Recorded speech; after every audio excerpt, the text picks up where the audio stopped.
All right, good. Make sure we're good here. Let me take off my spectacles. Okay. This is just, it's so funny because I'm still getting used to Zoom things, and I always Right. have some kind of an issue, whether it's service, whether it's not figuring out the microphone. I just did I did a workout class via Zoom too, and it took us like 15 minutes to get settled in. Right. We're doing great. This is fine. Good. There's always something. There's always something. Well, good to see you. Good to see you as well. How are you holding up? You're smiling and look like you're doing well. Well, I just worked out, and that tends to really help me. It's probably one of the biggest things besides wine. That's been quite the calming endorphin creating situation. I mean, we've been in. Where are you, by the way? I'm in LA.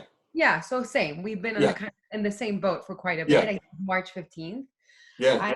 I'm lucky enough that I get to have a home to stay in, that I can stay home and I don't have to worry that much.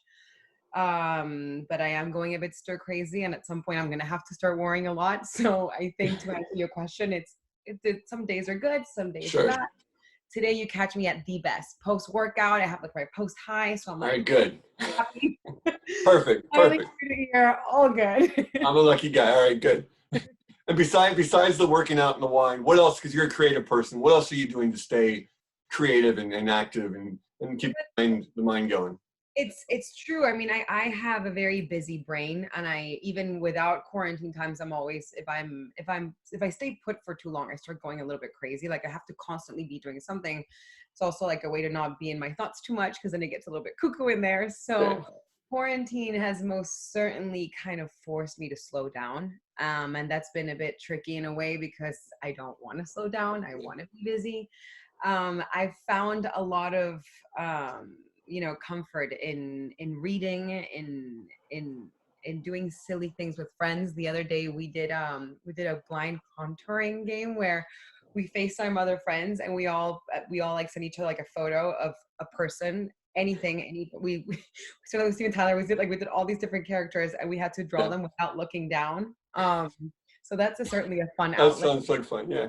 I went through puzzle making, didn't really do much. I mean, I had the pressure at the beginning of like, oh, this is the time to come out with a masterpiece, this is the time for you to write your script. And I'm like, oh my God, this is actually so much pressure. I actually blocked myself.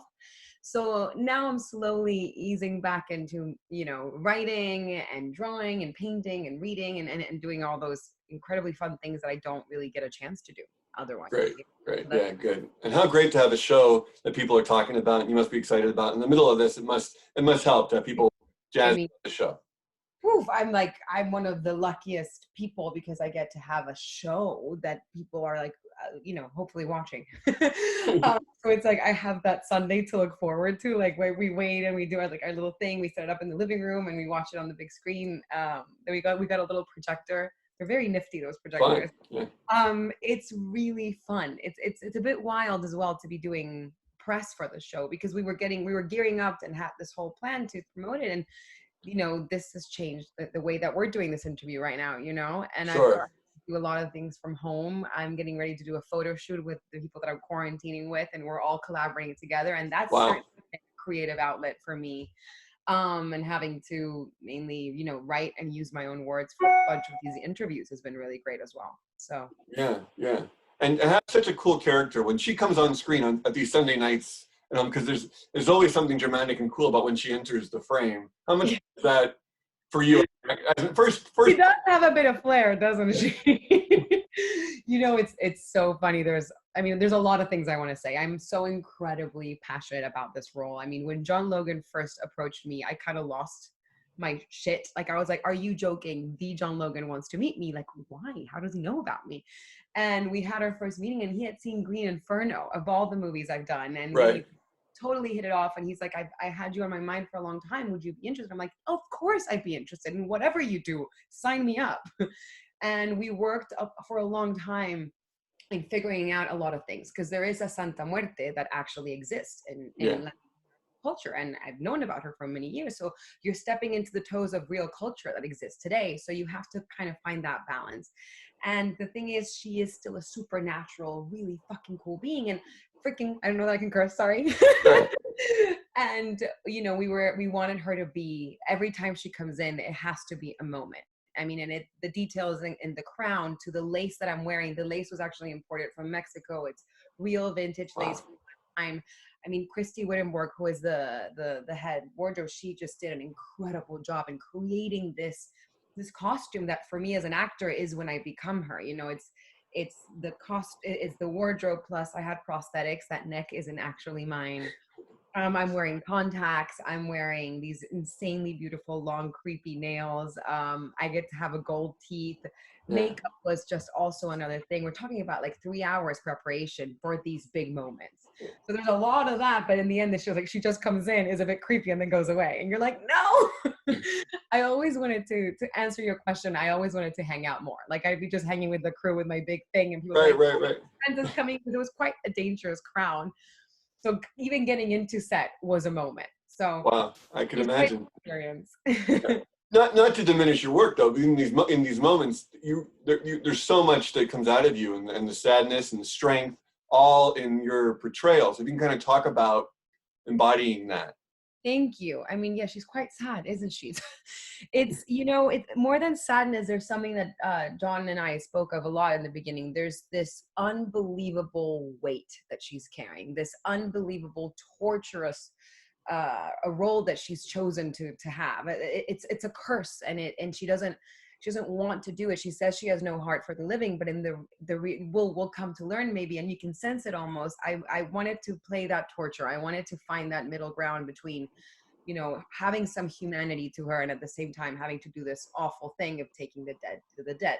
I mean, the living to the dead. And in that journey, I wanted to find that pain, and it's sadness and pain and overwhelming, almost abandon. And she has to deal with her sister meddling with the humans that she usually takes care of. And I mean, and that's also a whole other ballpark of what Magda and Santa Muerte have. So, she's a very powerful being, and I hope that, by as the series goes by, we can learn what she's actually up to. Because while we were shooting it, I actually had no idea. I only read like the first episode, and we were only given the episodes as we were going. So he had to trust that whatever I was coming up with made sense for the actual, ending of it all. Right. And the whole structure around you, how much of that, the complexity of it all, what do you find interesting? What do you hope audiences take away from that? This obviously is a tale that is a play on what's going on today. John Logan's talked about that. And yeah. All very relevant right now.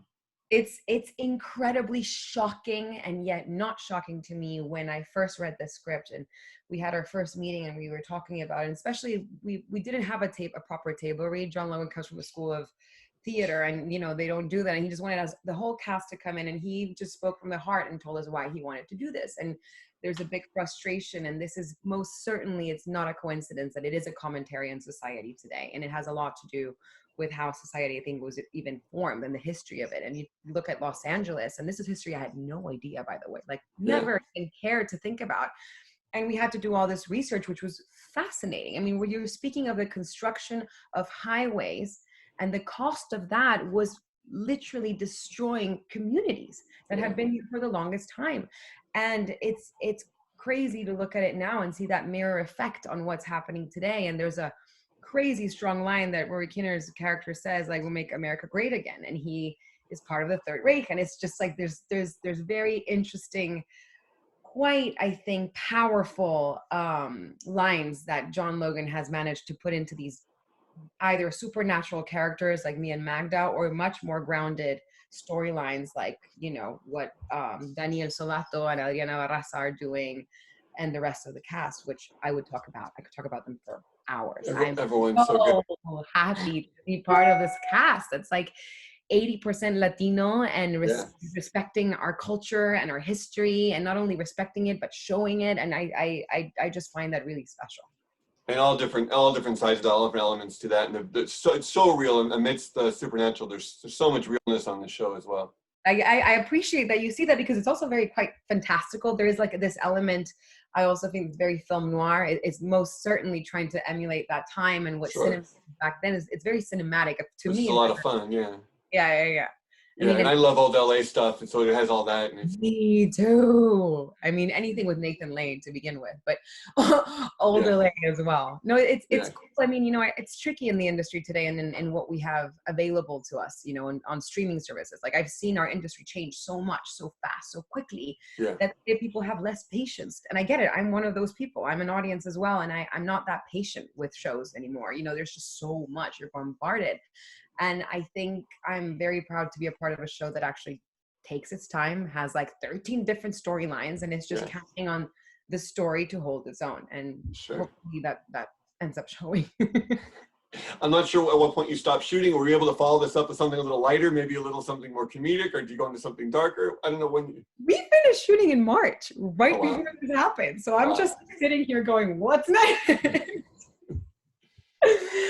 It's fun because it's funny because people are like, oh, it's like you went back to horror, and I'm like, no, I didn't go back to horror. For me, Santa Muerte is very much a light, enlightened character almost, and it's like, well, yeah, it's not quite how you're seeing it, but I had been delving in. I had done a film, and it was drama, certainly the genre, and that was quite the treat, and I was the lead in that. So we're hoping, since this film festival season is quite tricky, maybe going next year with it.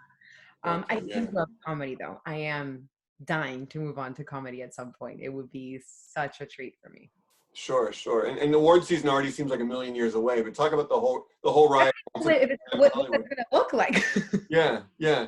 But we were just there, and it seems like everything, talking to all your friends from Once Upon a Time in Hollywood, that seems like a lifetime ago now. Oh my God.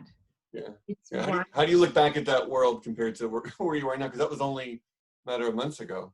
I feel like I was I was very much in a roller coaster. I was coming off of another show. I booked Once Upon a Time in Hollywood. We shot that for a very long time. That was a very long shoot, even though I'm not that movie that long, but we shot a lot. That was a crazy experience for me that changed me forever. I mean, it was like bucket list, check, check, check, like so many. It wasn't just Tarantino, Leo DiCaprio, but I'm like, okay, this is crazy. And kind of coming off of that boat, then we had award season, and then it was like traveling around the world and getting to do these incredibly fun, insane things to promote the film. And then, I booked this Amazon show, and then I booked this, and I was like, oh my God, this is what it's like to be a working actor. I was so like on that train. I think you get on a train and then you just go, go, go, go. And then at some point something happens and it slows down again for me.